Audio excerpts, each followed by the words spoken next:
Salut, c'est Trado, je suis content de vous retrouver pour la mise à jour de l'analyse technique du CAC 40. Alors, belle séance aujourd'hui parce qu'on s'ajuste 1,4% après avoir déjà pris 1,4% la veille. Autrement dit, beaucoup parlent à nouveau du fameux rallye de Noël qui s'est fait désirer. Alors, je n'en sais rien, de toute manière, on n'a pas besoin de savoir ce qui va se passer pour trader. Ce qui est sûr, c'est qu'on a cassé le triangle symétrique ici. Alors, le triangle symétrique, bon, vous pouvez retrouver les exercices corrigés dans le module éponyme du pack Total Trado, mais l'idée, c'est qu'il y a plusieurs façons de tracer un objectif. La façon la plus simple, c'est de prendre la hauteur de la dernière oscillation, reporter ça par-dessus le point de cassure, ça vous donne un objectif ambitieux en ce sens qu'il permet de viser plus haut que la résistance journalière et hebdomadaire. Bon, pourquoi pas, ça donne 7300 à peu près, hein, on en parlera un petit peu plus tard, mais l'idée c'est que, oui, j'ai peur d'oublier, donc je vais en parler tout de suite, oui, ça se trade. Si par exemple vous considérez qu'on peut envisager d'aller chercher effectivement 3,8% à la hausse, si vous mettez un stop loss, mettons, allez, en dessous du gap à 2,8, vous avez un ratio gain-risque supérieur à 1, bon, toujours pareil, vous savez, je me répète pour les petits débutants qui nous rejoignent, mais voilà, soit vous tradez avec des backtests et vous avez un avantage sur le marché, c'est ce que je vous propose dans les analyses swing trading, etc. Et c'est tout l'intérêt de travailler avec des backtests.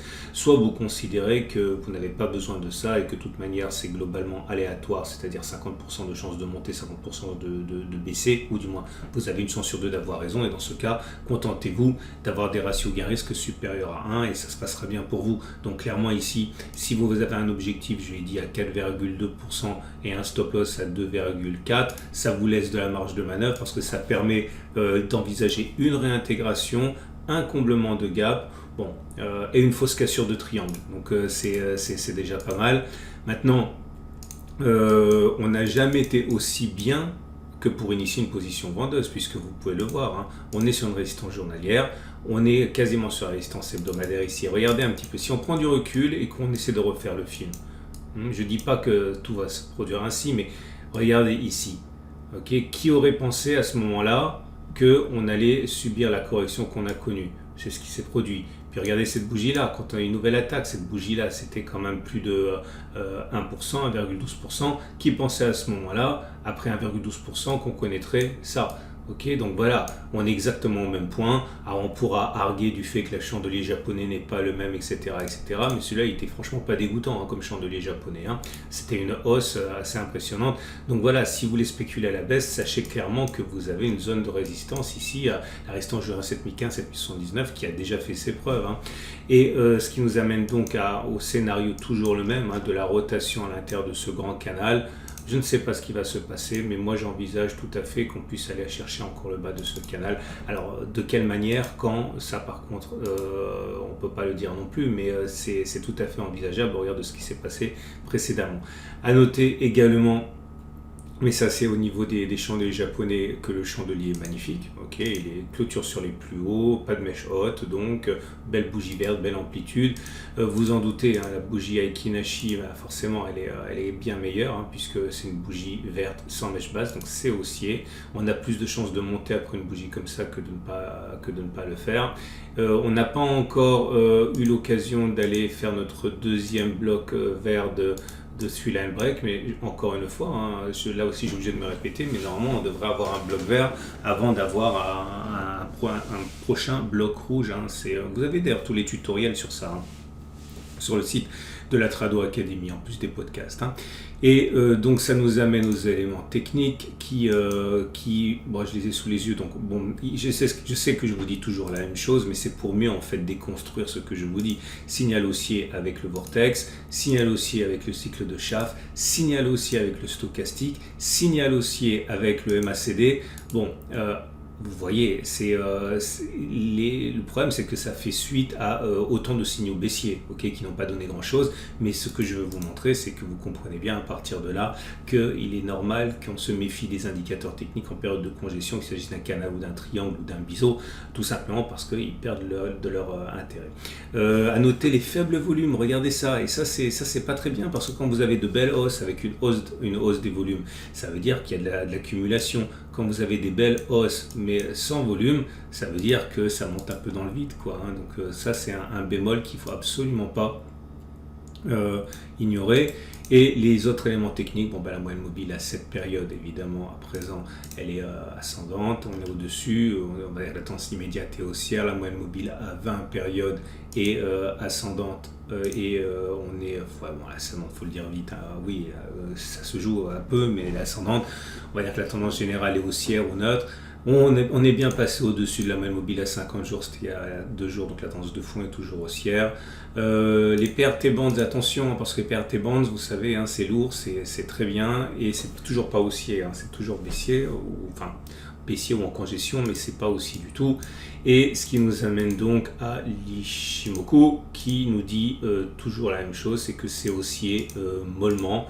Pourquoi? Parce qu'on est au-dessus du nuage, donc la tendance de fond, elle est haussière, mais vous voyez, le nuage il dérive à plat, donc c'est plein de subtilités l'Ishimoku. On peut difficilement donner des règles très très simples qui fonctionnent tout le temps, mais on est au-dessus du nuage, certes il est haussier, certes, mais il est plat comme ça, donc c'est plutôt neutre, avec ballottage favorable haussier.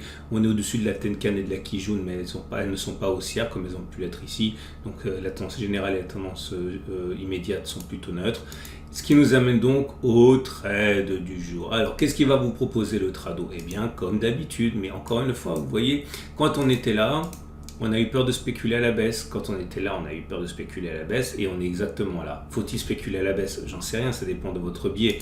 Mais voilà, il n'est pas complètement déraisonnable de viser. On peut faire les choses, si on vise le gap par exemple à 2,4% avec un stop loss, non c'est pas, oui on peut mettre un stop loss un peu large à 2,9% et on parie sur le retour du gap, parce que je vous rappelle que jusqu'à preuve du contraire c'est un gap commun, il y en a eu 4 des gaps communs déjà, donc moi j'ai envie tout à fait qu'on puisse le combler. Donc si vous visez simplement 2,3 avec un stop loss à 2,9, c'est pas génial, mais si vous renforcez votre deuxième demi-position ici, en visant ça, vous avez un très bon ratio gain-risque global grâce à la deuxième entrée.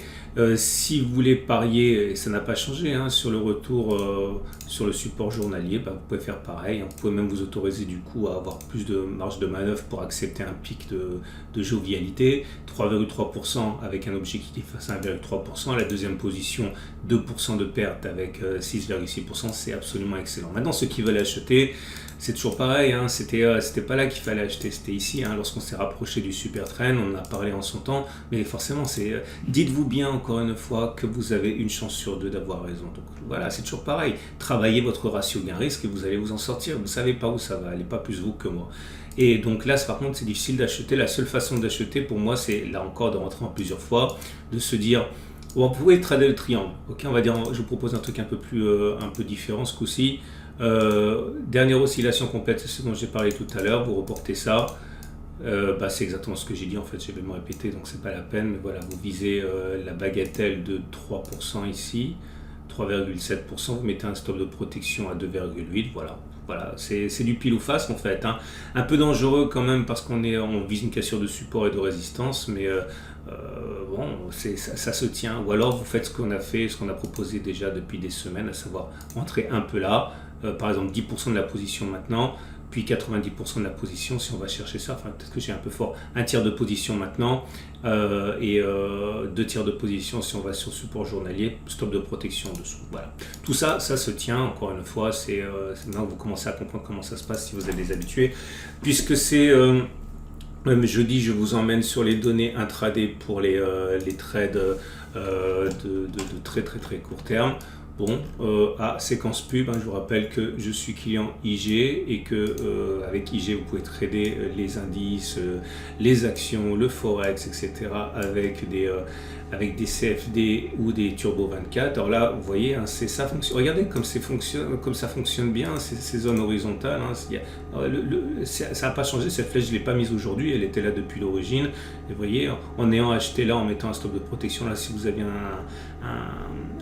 une conviction haussière, c'était possible. Maintenant, vous pouvez spéculer à la baisse. On est sur une zone ici de résistance. Vous mettez un stop loss par exemple à 1,3%. Vous pariez sur le fait qu'on va aller chercher le gap 2,3, impeccable. Maintenant, vous pouvez acheter naturellement. Alors, pour acheter, moi, je ferai la chose suivante. Je mettrai mon stop de protection en dessous du précédent creux ici.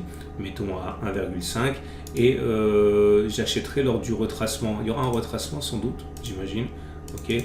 et vous pariez sur le retour et vous faites bien attention d'avoir un ratio gain risque supérieur à 1. Vous pouvez utiliser la TR pour... Alors la TR, on m'a posé la question, la TR c'est pas une action, hein. La TR c'est un indicateur. Un indicateur, vous cliquez sur Average True Range ici. En gros c'est là un indicateur de volatilité. Ça permet de mettre des stops qui tiennent compte de la vie et de la volatilité de chaque action. Donc voilà, vous mettez un stop à 1 ou 2 ATR, mais globalement là où je vous ai dit, si vous avez une conviction qui est haussière. Voilà. Merci beaucoup pour votre fidélité non démentie. Merci infiniment pour tous les likes que vous mettez. Merci infiniment d'être de plus en plus d'abonnés à ma chaîne. Ah oui, bah tiens. Tout à l'heure, je vais mettre la nouvelle analyse action. N'hésitez pas à la regarder. Il semblerait qu'on soit reparti pour remonter. Donc, analyse action à venir. À tout de suite.